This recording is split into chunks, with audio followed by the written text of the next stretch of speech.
Have you ever wondered how many nights you've quietly surrendered to a life you never chose? Not in a dramatic way, not with a breakdown, just silently. You brushed your teeth, turned off the lights, stared at the ceiling, and felt that hollow throb in your chest. The ache of a day lived on autopilot, of a life rehearsed so many times you could recite the lines without thinking. You told yourself it was just a phase, that things would get better, that once the chaos settled, once you got the job, the relationship, the routine, everything would finally click into place. But deep down you knew, it wasn't the world outside that was misaligned. It was something inside you, something unnamed, unspoken, untouched. And so the days blurred into each other. You went through the motions, laughed when expected, nodded when appropriate, smiled in photos. But each night when the noise faded and silence took over there, it was again that quiet voice whispering, "This isn't it. You're not living. You're just existing." You didn't ignore it out of malice. You ignored it out of fear, because to acknowledge it would mean admitting that something has gone deeply wrong, that you've strayed too far from yourself, that you've been living someone else's story all along. But what if tonight was different? Not because the stars align, not because some magical force intervenes, but because you decide that this night, this silence, this aching truth is enough. Because you choose for the first time to stop pretending, to stop postponing, to stop waiting for permission to reclaim what was always yours. Your story, and it starts right here. You've wasted more nights than you dare to count, not by doing something catastrophic, no scandal, no collapse, just by slowly bleeding time through repetition. You wake up, do what you've always done, say what you've always said, feel what you've always felt. It's not a crisis, it's a pattern. And patterns are harder to notice than disasters. Every night ends the same way, a quiet sense that something is missing, that you've lived another day disconnected from yourself. And yet you keep going, telling yourself that tomorrow will be different, that maybe without effort, change will somehow appear on its own. But here's the truth you've been avoiding. Change doesn't come gently. It doesn't whisper. It doesn't wait. It doesn't negotiate. Change is violent. It tears through comfort. It demands the death of who you've pretended to be. That's why you resist it. Not because you can't change, but because you're terrified of what changing requires, sacrificing the very lies that have kept you numb. And so you cling to the routine, because routine feels like safety even when it's killing you. You keep checking your phone, watching one more episode, blaming your circumstances. You're not stuck because of life. You're stuck because of denial. Deep down, you know this. Every night you hear the whisper, "You're meant for more." And every night you silence it. Not because it's wrong, but because it's right, and that terrifies you. But how long can you keep living this way? How many nights will you keep pretending you're okay? How many more mornings will you wake up inside a life that doesn't feel like your own? At some point, the pain of staying the same becomes worse than the fear of change. And maybe that point is tonight. You don't need someone to tell you what's wrong. You already know. You feel it when you're alone. You feel it when the notifications stop, when the music fades, when the lights go off and the world stops pretending. In that silence, you meet the only person who never lies to you, your conscience. And it whispers, "You're not where you're supposed to be." But instead of facing that truth, you deflect it. You create distractions, fabricate obligations, cling to half-baked excuses. "I'll start next week. Now's not the right time. I just need to fix one more thing." You build a prison out of conditions, and the bars they're made of your own words. You've told yourself these lies so often that they sound like logic, but deep down you know they're not. They're fear in disguise. Fear of failure, fear of being seen, fear of changing so much that you won't recognize yourself anymore. You're not waiting for the right time, you're avoiding responsibility. Because if you admitted the truth, you'd have to admit that you could have acted earlier, that you chose comfort over growth, and that hurts more than anything. So the years go by, and with them, your potential. Not because life denied you, but because you denied yourself. Excuses are elegant. They're poetic. They make you feel intelligent for standing still. But all they really do is buy time for the life you don't want to keep winning. What if for once you stopped explaining your stagnation and started escaping it? Because you're not stuck because of circumstances. You're stuck because you keep choosing the illusion of someday over the discomfort of now. And no one escapes a trap they refuse to admit they're in. You don't need another book. You don't need another podcast or one more video with feel-good affirmations. You don't even need motivation. What you need is far more raw, far more real. You need silence. You need truth. And you need the courage to face both without flinching. Here's the method. It's not glamorous. It's not viral. It won't give you dopamine like a trending reel. But it will change you. A notebook, a pen, and the early hours of the night when the world finally shuts the hell up. Because change doesn't happen when you're surrounded by noise. It happens when it's just you and the version of yourself you've been trying to avoid. The one who knows exactly what you're doing wrong. The one who remembers every compromise you made, every excuse you whispered, every time you chose distraction over discipline. This isn't about journaling your dreams. This is about dissecting your failures, one by one, without sweeteners, without filters, without pity. What are you doing wrong? Where are you lying to yourself? Which habits are killing you slowly? Which relationships drain the fire from your soul? Write them down line by line, no mercy. Because brutal honesty is the doorway to rebirth. You don't change because you haven't been honest enough to face what needs changing. You protect yourself with half-truths, call them realistic, and wonder why nothing shifts. But honesty, real sharp surgical honesty, cuts through that fog. It's not comfortable, but it's clean. It's painful, but it's precise. And it's the only thing strong enough to break the cycle. Sit down, open the page, write until it hurts. And when it hurts, keep writing. Let's stop pretending you're confused. You're not. You're not lost. You're not waiting for clarity. You're avoiding it because deep down you already know exactly what needs to change. And that knowledge, it haunts you. You feel it every time you scroll past a truth that hits too close. Every time you look in the mirror and quickly glance away. Every time someone asks how you're doing and you fake a smile that even you don't believe anymore. The truth isn't hiding from you. You're hiding from the truth. You know which habits are poisoning your future. You know which relationship is keeping you small. You know which thought pattern is eating you alive. But admitting it would mean acknowledging that you've had the power all along. And if you had the power, it also means you've chosen not to use it. That's the part that stings, isn't it? Because if you accept that you could have changed it, then you also have to accept that you've been complicit in your own suffering. That the prison wasn't built by someone else. You forged the bars, you locked the door, and worst of all, you kept the key in your pocket the whole time. But here's the twist. If you build it, you can break it. That's the uncomfortable liberation of brutal self-awareness. It hurts like hell, but it frees you. It gives you back your story. Because the moment you stop blaming your past, your parents, your partner, your circumstances, is the moment you finally become dangerous.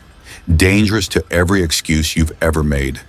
Dangerous to every limitation you've accepted. So stop acting like you don't know. You do, and that means you can change it. Imagine your life as a movie, not the one you show to others, the highlight reel with edited smiles and curated moments, but the raw footage, the uncut version, scene after scene of repetition, silence, compromise, and longing. How many takes have you shot trying to convince yourself this is fine? How many dialogues have you repeated not because they were true, but because they were expected? Now imagine stepping out of that frame, sitting in the director's chair, watching yourself on the monitor, not to judge, but to edit. Because here's the truth, your life is not a documentary, it's a screenplay. And it can be rewritten. You're not stuck with the script you were handed at birth. You're not confined to the lines society gave you or the scenes your past dictated.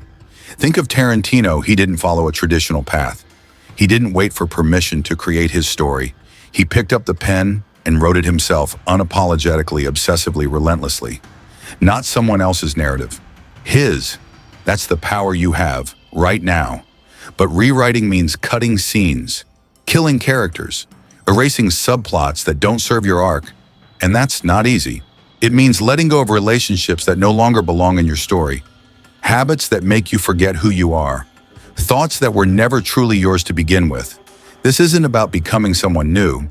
It's about becoming the author again, about saying this chapter ends here, and the next one I'll write it differently. You've lived long enough as a background character in your own film. It's time to grab the script, call the shot, and become the director your story has been waiting for. Because no one else can tell it the way you were meant to. Look around you. Look closely. How many people do you know who are simply playing roles they never auditioned for, people stuck in jobs they hate, in relationships that drain them, and identities that feel like costumes stitched together by expectation and fear? You see it in their eyes, in the dullness, the flicker of something unspoken. You hear it in their laughter that ends too quickly, in the way they talk about their lives like they're reading from a tired script. And maybe you're one of them. You didn't start out this way. No one does. You had a voice once, a spark, a strange, unexplainable rhythm that was yours alone. But somewhere along the way, it got overwritten by culture, by school, by your parents' fears, by your friends' opinions. You started editing yourself to be accepted. You replaced authenticity with approval. And now, you wake up in a life that feels eerily familiar, yet painfully foreign. Because this isn't your story. Not really. It's the story others wanted for you. The one that promised safety, predictability, and comfort. But here's the cruel irony: comfort can kill you quietly. It sedates your hunger for meaning. It numbs your instinct to rebel. It trains you to settle. And the longer you live in someone else's story, the harder it becomes to remember your own. But it's not too late. It never is, as long as you're willing to reclaim authorship, to stop memorizing lines and start writing your truth, to rip off the mask and say, this isn't who I am, and I refuse to keep pretending. Because the scariest tragedy isn't failure. It's success in a life that was never yours to begin with. Somewhere in the shadow of every decision you've ever made, there lives another version of you. A version that said yes instead of no. A version that took the leap instead of hesitating. A version that turned left instead of right. And each one of them is waiting for you. We like to believe there's only one path, one destiny, one real life. But that's a lie. Comfort tells you to keep you still. The truth is far more terrifying and far more empowering. You are multitudes. You are possibilities stacked upon possibilities. And every single one of them is shaped not by fate, but by choice. Right now, you're choosing a version of yourself by what you accept, what you ignore, what you tolerate. You may think you're standing still waiting for the right moment to act, but stillness is an illusion. Every moment you postpone, you're not just delaying your future, you're actively selecting the version of you that keeps losing. And let's be clear, the versions you're not becoming, they're dying. That might sound dramatic, but think about it. All those moments you chose fear instead of courage, silence instead of honesty, comfort instead of truth. What did you bury with them? A dream, a voice, a self you were too afraid to meet. But here's the beauty, it's not too late. The moment you act differently, even in the smallest way, you awaken a new possibility, a new self, a new narrative. You don't need to transform overnight, you just need to choose differently once, and then again, and again. Because the version of you that rewrites the story, they're still alive. And they're waiting for you to step into the page. We live in a world addicted to noise. Constant notifications, background, music, endless scrolling. We drown in it not because we love it, but because we're terrified of what waits on the other side of silence. Because silence doesn't lie. It doesn't flatter you. It doesn't distract. It reflects. And when everything goes quiet, when the world finally stops demanding your attention, you're left alone with the only person you can't escape, yourself. That's why the night feels heavier. That's why you avoid stillness. Because in the dark, when everyone else has gone to sleep, the real conversation begins. It's not a comfortable conversation. It's not motivational. It's surgical. That still small voice inside you. It doesn't ask, it interrogates. Why are you doing this? Why are you still pretending? Why are you afraid to let go? And maybe that's exactly why you need it. Because silence is not emptiness. It's a mirror. A sacred space where transformation can finally take root. Where you can strip away the noise, the expectations, the roles you played for too long, and ask, who am I without all of this? That's why the method begins at night. That's why the pen, the notebook, and the early hours matter. Because true change isn't made in the spotlight, it's forged in the shadows. When the world isn't watching, when there's no one left to impress, when you can finally be honest without performance. Don't fear that silence. It's not your enemy. It's your editing room, the place where you cut the scenes that no longer serve you, where you rewrite the lines, where you choose what stays and what ends. So tonight, when the noise fades and you hear yourself clearly, don't run. Listen, because that voice, that's the real you finally breaking through. We're obsessed with adding new habits, new goals, new affirmations, as if more is the answer, as if transformation is something you build like a house brick by brick, task by task. But the truth is, real change doesn't begin by adding. It begins by subtracting, by cutting away what's already killing you. You don't need another morning routine. You need to let go of the night habits that poison your sleep. You don't need more productivity hacks. You need to quit the people and distractions that rob you of focus. You don't need another vision board. You need a scalpel. Imagine your life like a film reel. But instead of shooting new scenes, start with editing. Ask yourself what needs to go. What conversations replay in your mind like broken dialogue? What thought patterns rot your energy like dead weight? What addictions or relationships do you keep calling complicated when the truth is they're just toxic? Before you reinvent yourself, you have to clean house. Cut the roles you've outgrown. Fire the inner critic that never shuts up. Delete the scenes that no longer belong in your story. This isn't glamorous work. It's not post-worthy. It's hard, thankless, invisible. But this is where real freedom lives, not in addition, but in removal. So don't ask what more you need. Ask what you're finally willing to live without. And start there. Let's clear up the biggest lie you've ever believed, that someone is coming to rescue you. There is no secret mentor watching from the shadows waiting to give you permission. No magical moment of clarity where everything falls into place. No perfect set of circumstances that will finally make you feel ready. It's a comforting illusion we all wish was true, but deep down, you know better. Because if help were coming, it would have arrived by now. What no one tells you is this: you are both the problem and the solution.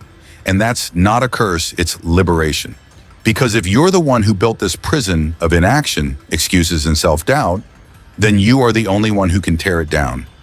This doesn't mean you have to be perfect. It means you have to be responsible. No more outsourcing your life to fate. No more waiting for signs or blaming your childhood or hoping someone will hand you the key. You already have the key. You've always had it, but it takes courage to use it. Because stepping into your power means admitting that every day you didn't act was a choice, that you could have done it differently. And that hurts because it's true. But there's a deeper truth underneath that pain. You don't need anyone's permission to begin. You just need to decide, right now, no savior, no blueprint, just the raw, terrifying freedom of owning your life fully, painfully, honestly. The real question isn't whether you can be saved. It's whether you're finally ready to stop waiting and start saving yourself. We always think we have more time, that tomorrow is promised, that next week will be better, that later is a valid strategy. But time is not generous. It doesn't wait for you to be ready. It doesn't pause when you procrastinate.